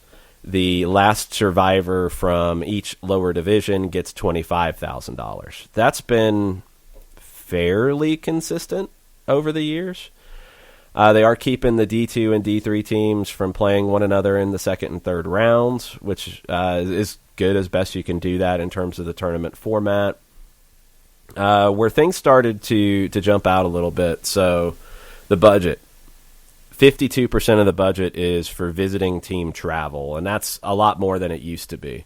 $781,500. It looks like they're committing more to each team's travel, and it sounds like they always over budget a little bit, and you get some matchups that don't have much travel and they save a little bit of money on.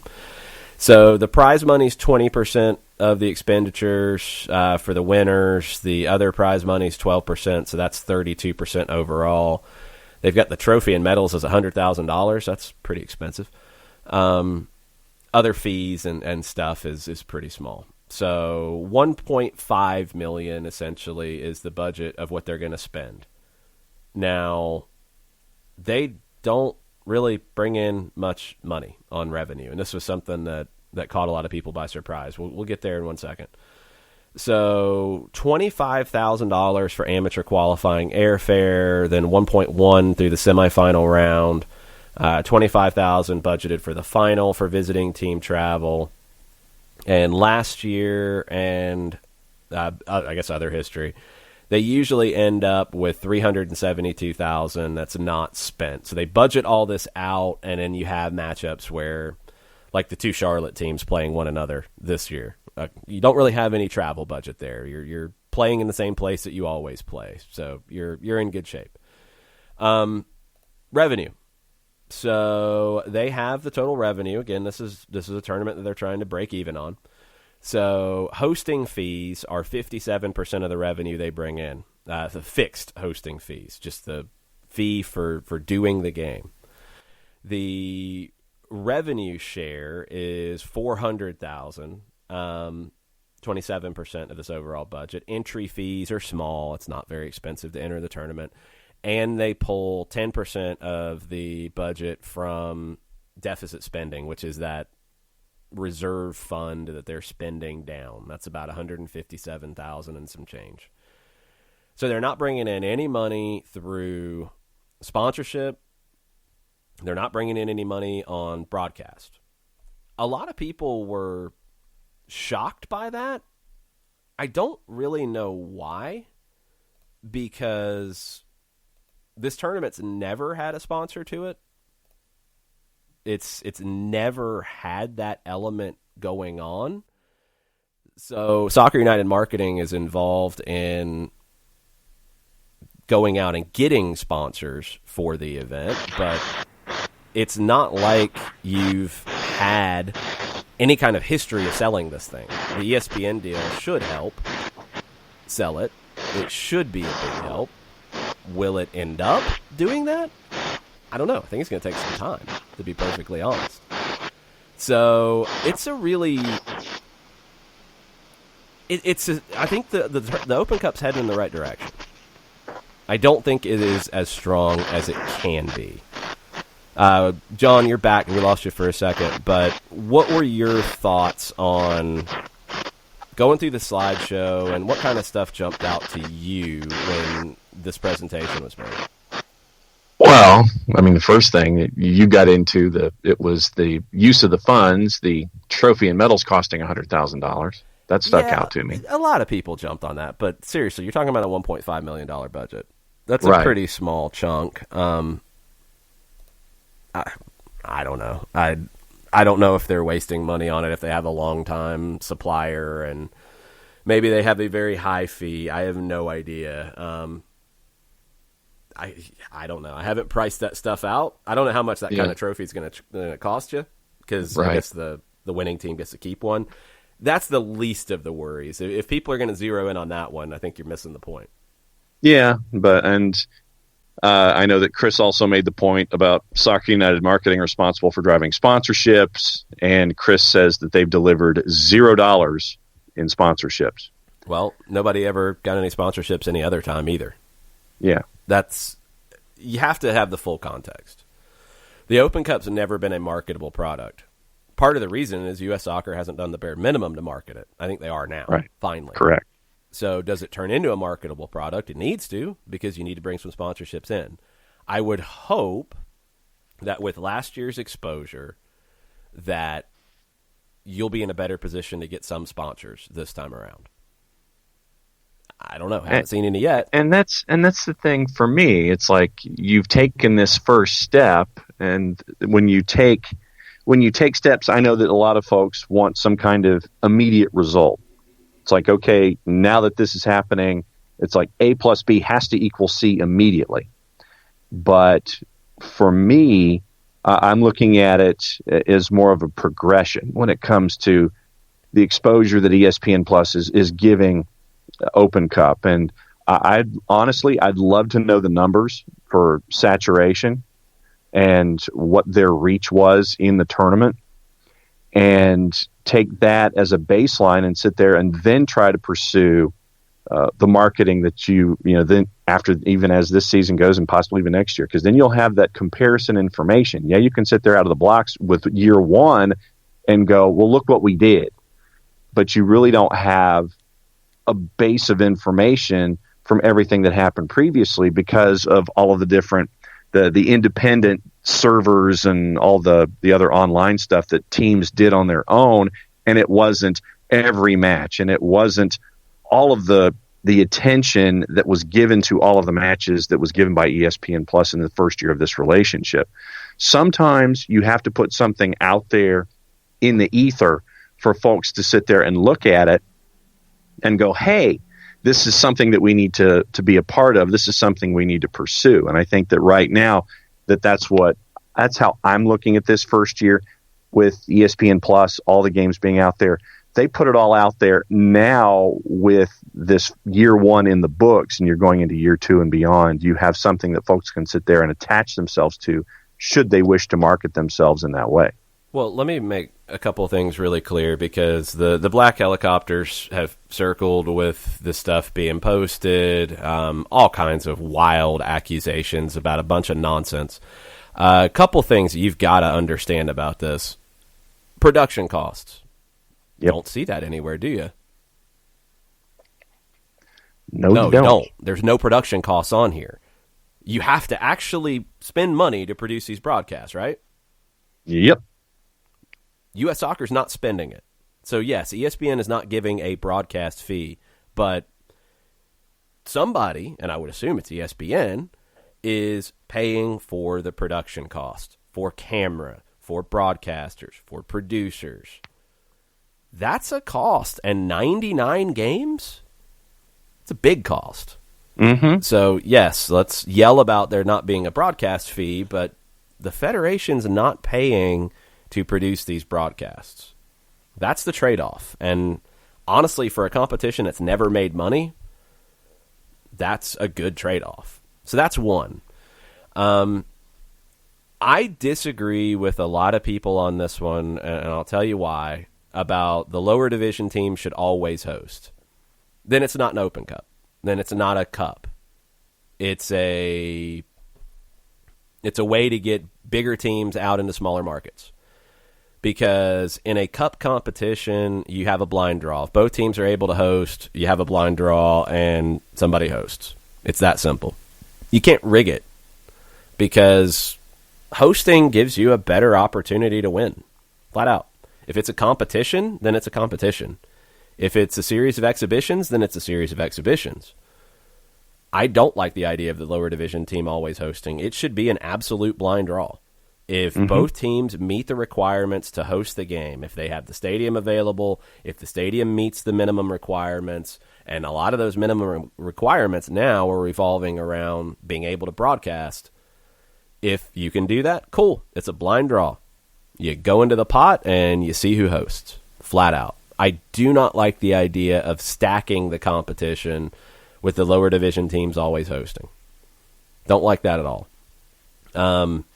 And no, there's people already chiming in like, well, MLS teams shouldn't be able to find a way to host it if the lower team got it. That doesn't happen anymore. If the lower team meets the requirements and they're drawn to host, then they host. You can't buy the games anymore. That's been gone for about 5-6 years. I see one about why do MLS referees officiate U.S. Open Cup games? Because they're U.S. soccer referees. They're not MLS referees. There isn't an MLS referee. There's not one Major League Soccer referee. It doesn't exist. They are U.S. soccer referees. And yes, the Professional Referees Organization is helping to develop referees and book referees, so the Federation doesn't have to. Hopefully Pro gets more involved in the development side, and I think they're starting to make some steps in that direction, but they book the referees. They assign them. Referees have to be able to be at a certain level. This idea about having independent referees, well, where in the blue hell are they going to come from? Because if you watch USL Championship and USL League One and NISA and USL League Two and NPSL and UPSL, levels further down the chain, and when you get into League Two, UPSL, NPSL, you're talking about referees outside of Pro, because these aren't pro leagues. Go look at how those games are refereed. Go look at an MLS game and how it's refereed, and you tell me who you want on a game that matters.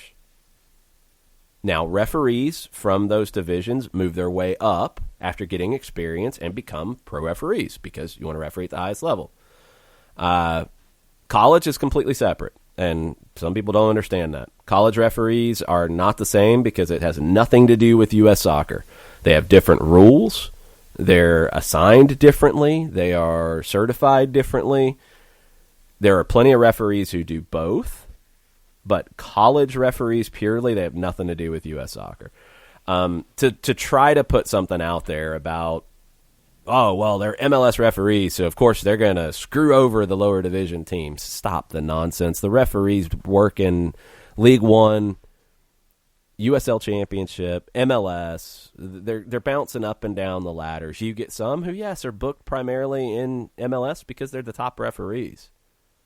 That's how it works in any country. There's when this stuff comes up, you can really get bogged down by tinfoil hats, and you got to stop. I think the competition is in the best place it's been since the pro teams came back into it in 1995. It has the most potential it's ever had. It's got a lot of room to grow.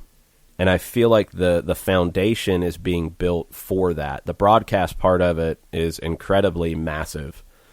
And yeah, I could put on a tinfoil hat and start, calling in the black helicopter and be angry because we didn't have a chance to call those games on radio because of the broadcast agreement. But no, the broadcast agreement was the best thing that could ever happen to this tournament because all the games were on. And people were flipping around and learning about the Florida Soccer Soldiers and following their run and following all of these games because it was exciting. And now people are looking forward to the Open Cup on ESPN Plus, and they want to see which teams made it this time around. Who's going to be the Cinderella? Like, there's actually talk about it. So if that's the trade-off, that's the trade-off. Personally, no, I don't love it. It cost me game checks. You want to get real with it? If I want to be petty, it cost me money. But for the tournament, for U.S. soccer, it's the best thing. Because you can actually watch these games and consume the tournament now. And the fact that there's no production here in this part of the world, budget, that's massive to me. No doubt. That's huge. I mean, last year, when South Georgia Tormentas T2 knocked off Red Wolves, that was what people were talking about. When the Florida Soccer Soldiers made their run, that's what folks were talking about. When you had two Orange County teams going up against each other, late night West Coast, with all of the subplot that was there, and then the lights go out, and they have to postpone matches and wait for lights to come back on, and people are talking about it. When you have 99 games that people can talk about that are part of a tournament, and you have constant conversation about it because every single game is televised. For me, that's huge for the development of the product. And now that you put that out there as, hey, look what folks are doing, look what folks are talking about, look at the anticipation for this particular event. I think that kind of growth and that kind of flag waving, or whatever you want to put it, for the Open Cup, I think it draws more eyes to it, and I think it draws the opportunity for advertisers and sponsors to want to be a part of it because of what it was experienced last year. So I think it's having every game out there is part of the growth of this tournament, and production costs are substantial. I mean, there's no way around it because you're talking about minimum specs, you're talking about personnel on site, having to get product from the home site back to the head end and back to that centralized point to where it's out there. No, it is not cheap to get it done the way that it was done. So games? Yeah. I mean, I have no idea what the ballpark is, but you got to be talking six figures. Easy. Yeah. And that's not on your budget. That's the trade-off. Nope. If that's the trade-off, that ESPN's not paying any money, but they're paying all the production, you take that and you run. And you use that to go get a sponsor. And that's the next step. And if that's Soccer United Marketing's job, and look, it's not their only job. They have a lot of jobs in marketing U.S. soccer. Well, that's one that go find a title sponsor. Go find a title sponsor that hits a certain level and puts more money into it so you can up those winner fees. You can up that prize money. I don't think you need to up the travel budget. I think it's pretty good. I do hope that you're getting to a point where travel money is coming in up front as opposed to being reimbursed, because for some small teams, it's very difficult to be able to front that cost. I hope that is going away, and teams are going to be able to get things handled by U.S. Soccer initially. If that means they have to have a travel partner to book this stuff, then it's worth the investment there. Yep. So I think it's prize money at this point. If I'm U.S. Soccer, my ask of Soccer United Marketing is go get me a title sponsor for this tournament that is going to make us a small amount and is going to be able to boost the prize money and add maybe winnings per round. That's something that the Copa Argentina has done. I assume most cup competitions have that. Now the U.S. Open Cup doesn't. The U.S. Open Cup, you have the amateur, I think the Open amateur winner get $25,000. The Open amateur team that lasts the longest. I can't remember what they term it. The NPSL, USL League 2, that level of amateur, I think the last survivor gets $25,000. So that's 50 in the amateur level. $25,000 for third division, which would be NISA and USL League 1.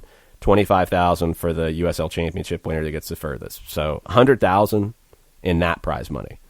$100,000 to the runner-up, $300,000 to the winner. That needs to get to $1 million total.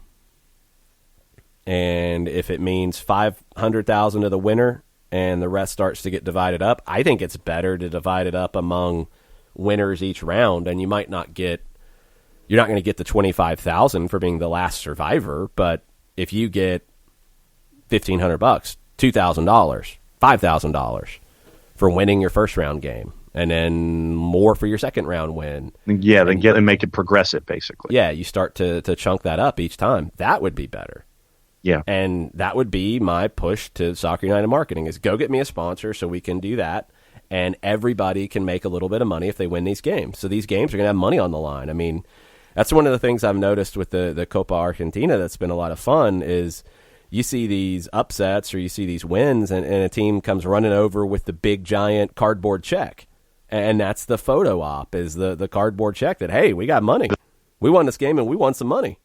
I mean, think about what that would mean to a lower division club to have a progressive pot that they're a part of, and what that would mean to the growth of that particular program for 1 win, 2 wins, 3 wins. I mean, what the Florida Soccer Soldiers did last year, how much a progressive pot would mean for that? Well, be tremendous. It could be. I mean, the trade-off is if they're the furthest advancer for their division as it's currently set up, they'll make more money, you would think. But for the teams that win a game and then get knocked out, take some home. You know, you win that first round game, you get $5,000. Okay. I think that's better than a handful of teams making better money. The winner should get a ton. The runner-up should get a good bit. Everything else should be you win a match in the round, you advance, you get money, you get a check. And I would seriously do exactly what the Copa Argentina does and have a presentation with a giant cardboard check and take a team picture and have some fun with it. Yeah, sounds like a plan to me. I think we fixed that one. Oh, you got to bring the sponsorship money in. I mean, and that's the next step. You've got the investment in the production costs. You've got all these games on TV. Now you've got a marketable product. Now you've got to go sell it. And that's where Soccer United Marketing has to step up and start to bring in some sponsorship dollars specifically for this tournament. And you've got a year under your belt of exposure, and you got to take advantage of it. Okay, we've got soccer over there. We've got Shiva with the ESPN article. And a lot of folks actually commenting on Saturday and what happened over at Wild Heaven. So where would you like to go, sir? Well, let's go to the ESPN article from Shiva. All right. So Shiva's question, she says, she doesn't know if we had a chance to read the ESPN article of MLS 2020 team-by-team preview, but it was said Frank de Boer installed a style that worked for about 4 of the players. Which 4 are they talking about? They're making nonsense up. Honestly, I was really disappointed with this article because it feels like it's kind of a throwaway. I was surprised that they considered DC United one of the Eastern Conference contenders. I was surprised that Toronto was not a contender. I was disappointed with, an article about the league's 25th season coming off overly negative, using the words player revolt about Atlanta United is a little bit of hyperbole there. They picked a number. I have no idea. I think it's silly. I'm going to point you in the direction with all the 3-4-3, 4-3-3 talk, and I know people are going to maybe do a dance and celebrate that you're going to play 4 in the back tomorrow. I think it's going to be fluid all season, but when you go back and look at, in my opinion, the best week Atlanta United had last year. Home win against New York City, Campeones Cup win over Club America, road win in Portland. 3 games in a week, you won all of them, and you played in a version of the 3-4-3, a version that you've been playing lately in preseason that looks a lot like a 3-4-2-1 with Barco and Pitti tucked in behind Joseph. That was your lineup in those 3 games, and that was really good. So some of the talk that people have said about this team not having a system and everything they've tried to do hasn't worked, and et cetera, et cetera, et cetera, it's just not true. I don't know what players they're trying to zero in on. I really don't think there was that much thought to it. I think it was just a number for hyperbole and to prove the point that a lot of people have tried to make that I disagree with, that, Frank de Boer doesn't know what he's doing. I think that's just wrong. And I think there are things to back up that it's wrong, but gets twisted sometimes. And just the ESPN thing, it felt like it was thrown together. It didn't have the level of experience, the level of expertise that I was hoping for out of that preview. For me, when I looked at some of their predictions, they've got Chicago planning for a playoff place. They had Columbus watching. What they're banking on that. And Columbus watching from home. That one shocked me. If you watched Columbus in the second half of the season last year, they were one of the best teams in the league. Yeah, Montreal, they have in the cellar. That's not bad. It's kind of there. Orlando City in the cellar. I disagree with that. And then Toronto planning for a playoff place. They have. They just used 3 breaks. Yeah. They had or competing for a conference championship, planning for a playoff spot, or in the cellar. And then or watching from home, and then in the cellar. Watching from home was, I guess, just above being in the cellar. So there are 4 separate categories. And then there was one in the West. RSL they had in the cellar. Yeah, and that one doesn't make any sense to San me. Jose in the cellar. That's more of a stretch, but RSL was number 3 in the Western Conference last year. Yeah. I don't think they go to the bottom. And they've got Vancouver watching the playoffs from home. I would have them more in the cellar than watching the playoffs from home. Yeah, I mean, this stuff's fine. Like, people disagree. Don't get me wrong. Like, I don't want this to come off like, oh, they disagree, so it's wrong. No, it felt just thrown together. And the Columbus one is probably the one that points me in that direction. So it was hard to take it seriously, and I was disappointed. I wanted more, and hopefully we'll get more in other previews as we get closer to the season. And then kind of previewing soccer over there tonight, 6 to 8 from the Brewhouse Cafe and their 9,452 television sets. The Elijah Willis, who overreacted, he says, not even an overreaction. Porto players and staff should be ashamed of themselves for not standing with their player in this horrible situation. This isn't how we're going to get rid of racism in football. Everyone should have walked off. It was hard to watch. It was really hard to watch. It should have been pretty obvious. Look, I get at first you're trying to talk to the player and you're trying to find out kind of where they're at mentally with it. But it was pretty clear 10 seconds in that you're not changing an opinion here, and it's time for this player to leave the pitch. One of the players was like following him all over the pitch, yelling at him. It's just like, what? I don't know. It's very sad to see, and I don't know what the mindset was. I have not seen any follow-up reporting just yet. I know that the coach yelled at the fans around the tunnel. I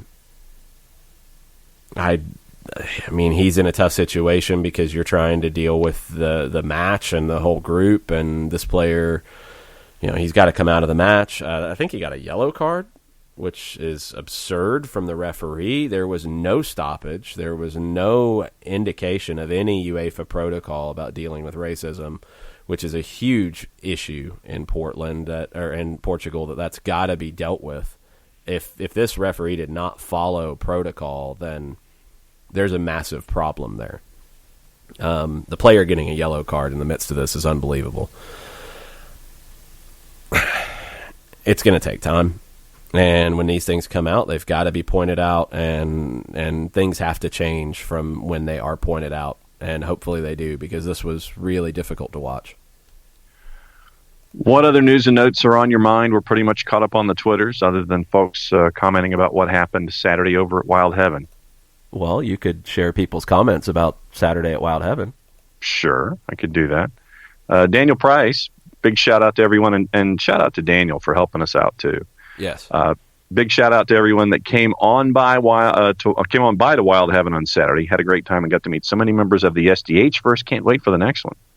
Yeah, it was a lot of fun. I think this is going to become an annual thing, a kickoff party ahead of Concacaf or the MLS season. Wild Heaven had a blast with it. They were really happy about the turnout, so I think this could be an annual thing going forward.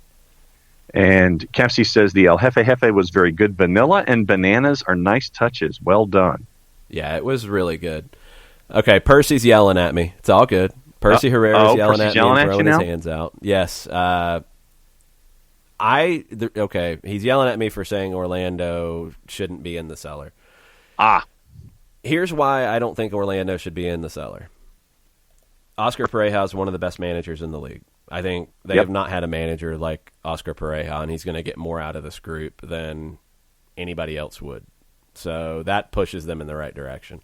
I'm not saying they're going to be a contender. Don't get me wrong. I just don't think they're going to be out of it. I think they're going to be competing for a playoff spot.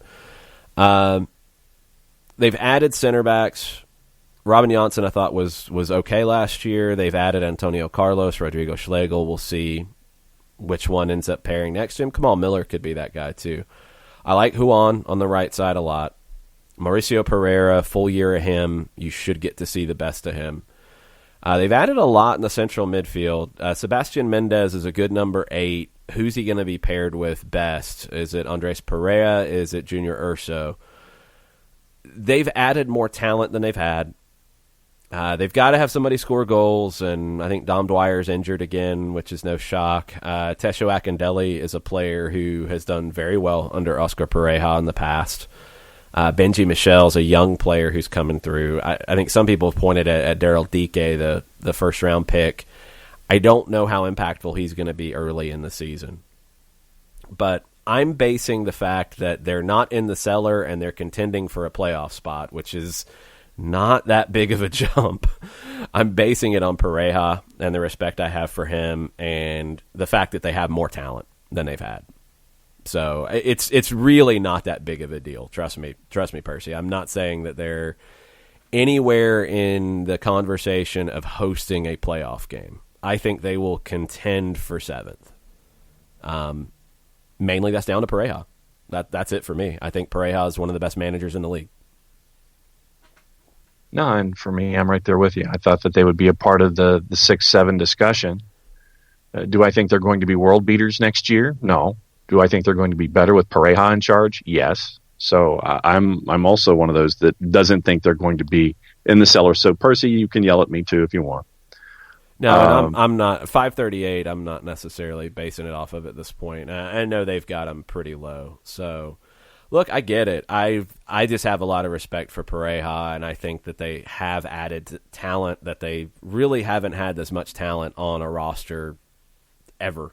And I don't think they've had a manager as good as Oscar Pareja. So I think they'll be better. Will that put them in the playoffs? I don't know. The Eastern Conference is going to be tough. But I don't expect them to be at the bottom, and when you look at the way 538's got it, if you want to look at the bottom would be Cincinnati, the bottom would be Montreal. They've got Orlando there. They've got DC very low. DC's the one that people are all over the place on. Some have got them as a title contender. Some have got them as not making the playoffs. I don't know where they fit, but I don't know if I'd have them this low, and I wouldn't have them as a title contender. They're kind of in the middle for me. Yeah. I think Orlando will be a team that will grow the season. I think they'll be better than they've ever been. Is that good enough for a playoff spot? I don't know. I think the Eastern Conference might be too good for them, but I just don't expect them to be in the cellar. I think they're better than Cincinnati. I think they're better than Montreal. They could be better than DC, although I have higher hopes for DC than that. Red Bulls is the one that 538's got at 62% making the playoffs. I don't have high hopes for the Red Bulls this year. I really don't. I have them as a team that Orlando could pass because I just don't know what that team is going to hang its hat on. There's talk now that Chris Armas might be shifting it to a 4-2-2-2, which is typical in the Red Bull organization. They've tried it before, and it hasn't really worked. I don't know who the primary goal scorer is going to be. I don't know how the press is going to look. They just are not a compelling team at the moment. So I think Orlando has the opportunity to be better than them. And then you always see somebody, one of the Columbus's, New England's, DC's. I don't think Toronto will be in this conversation, but maybe. Miami, who knows? Somebody's going to fall.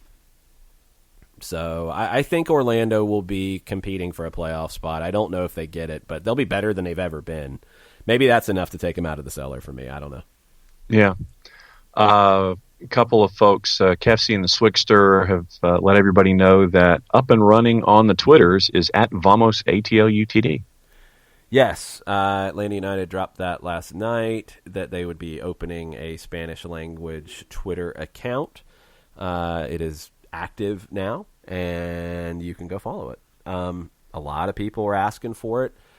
I just want Spanish language content, period. If it was on the same account, if it was on a different account, it didn't really matter to me. I do hope there's Spanish language account on the main account. I do hope that you see crossover stuff.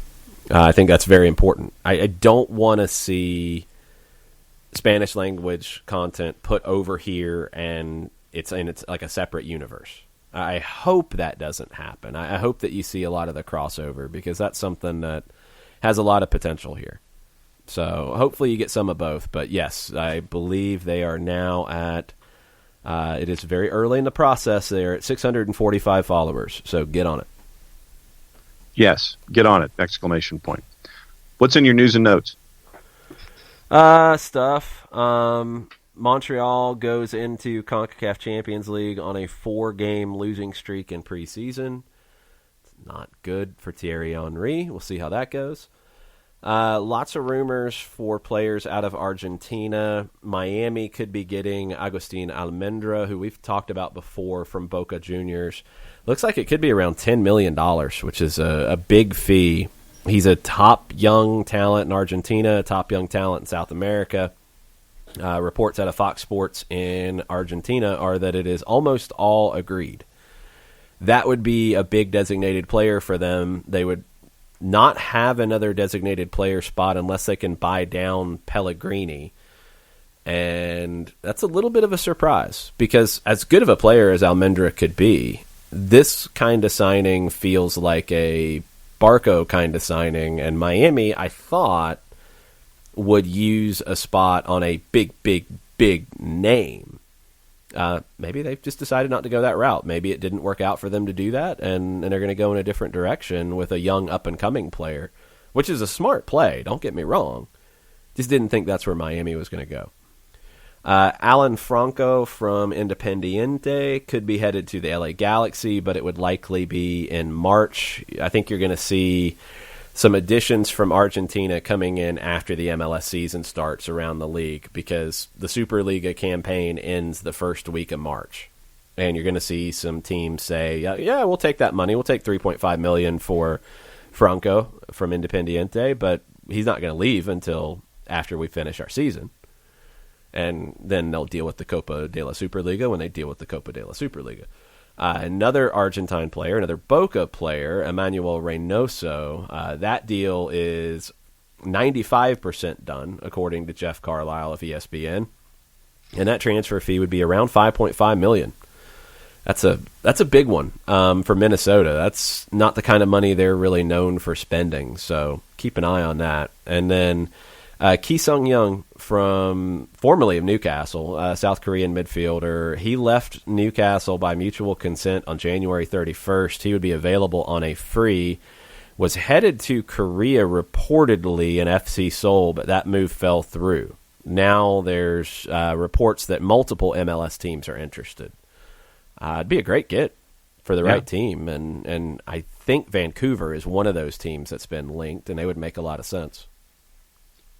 Yeah, I'd love to see him over here, and having seen him in Newcastle, I don't know what I guess Steve Bruce didn't have him in the plans, and so you just let him go. And yeah, so if he pops up over here, I think it'd be a great get. I like the Vancouver idea. So okay, we got an update on the Bello injury. It's a concussion. It's not spinal compression. Doug tweeted a correction to it.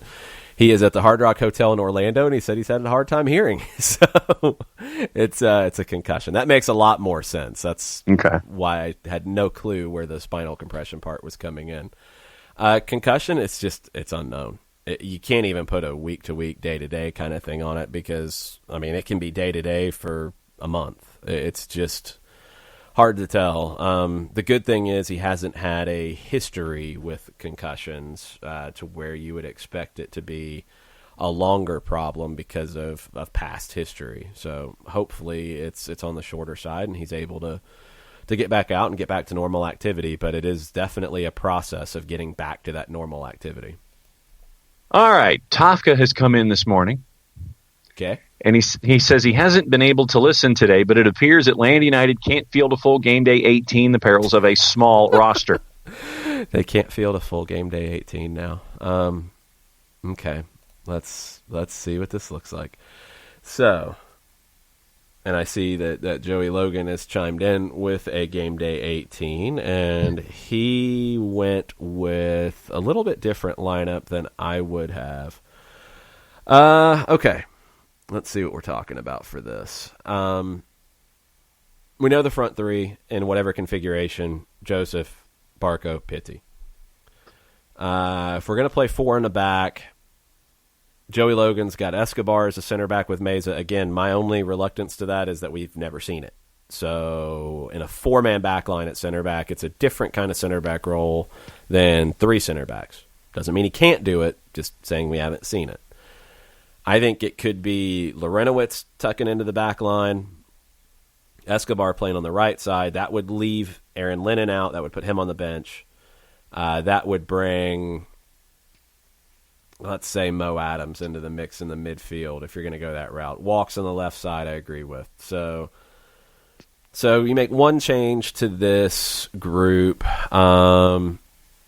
Brad Kazan in goal, that's 11. That would mean your bench would be Lennon, John, Campbell, Luis Fernando. Joey Logan's got Patrick Nielsen on there, but it has not been reported that he has signed a contract yet.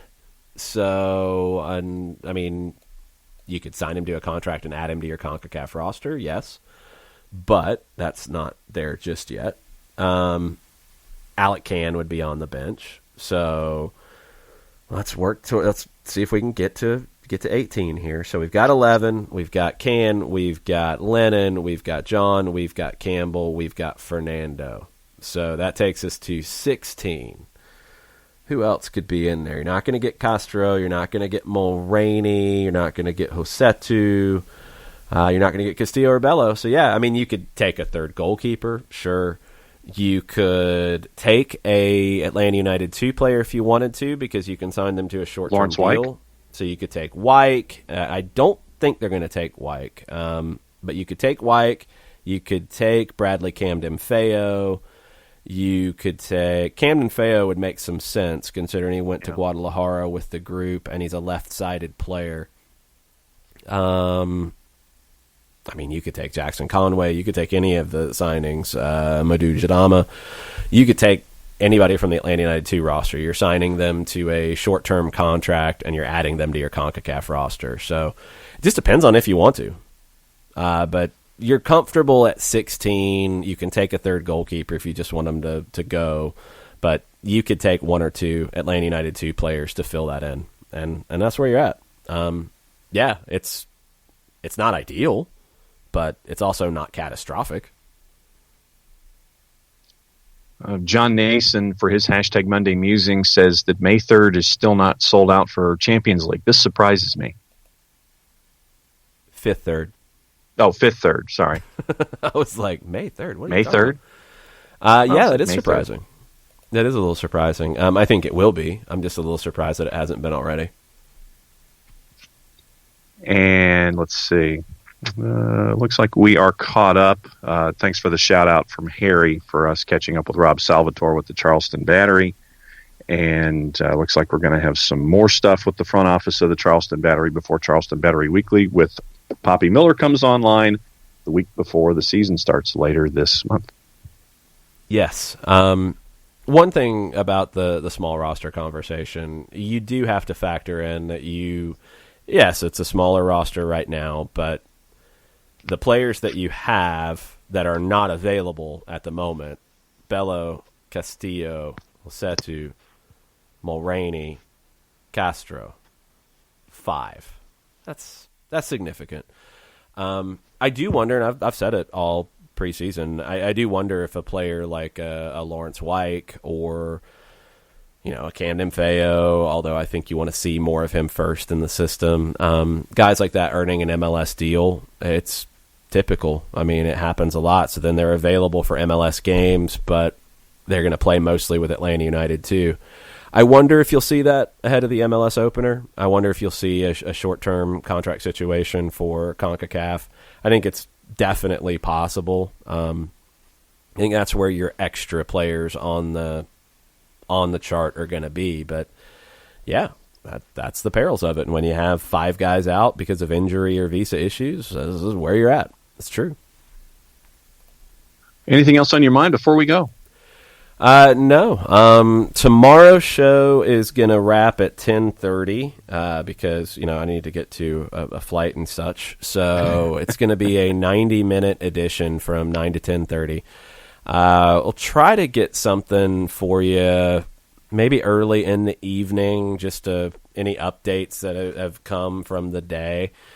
Maybe a short little hit with myself and Mike Conti. But yeah, so tonight, soccer over there, 6 to 8 at the Brewhouse Cafe. You can listen on the app. You can come out and join us. We'll talk a lot of CONCACAF Champions League. We'll also talk a lot of UEFA Champions League. Probably talk a lot of Manchester City as well. With all that drama, that's good times. That's a full show. Then we'll be back in the morning, 9 to 10:30, and then we'll have another hit before the game, 92.9, 9:30 broadcast time for 30 minutes of pregame, the broadcast on 92.9 the game, and then an hour of postgame in the full-time report. And then there will not be a morning show on Wednesday. It will be an evening show from 6 to 8 on your Overreaction Wednesday. So, all the stuff. Make sure you go check out the supporters group discussion as well. I was really happy with how that came out. Kelly did amazing work on the 1v1 interviews, and everybody who was part of it in the roundtable and the 1v1s was very open, very forthcoming, and I think really give you a good picture of kind of the culture around Atlanta United and the supporters culture that is still evolving. I mean, it's really going into year 4. It feels like it's been a long time. It hasn't been. So there's still a lot of things that are growing and changing, and it was a good snapshot of kind of where things stand right now. So with all that said, we're going to take a quick break, come back at 6 o'clock. So less than a 7-hour break.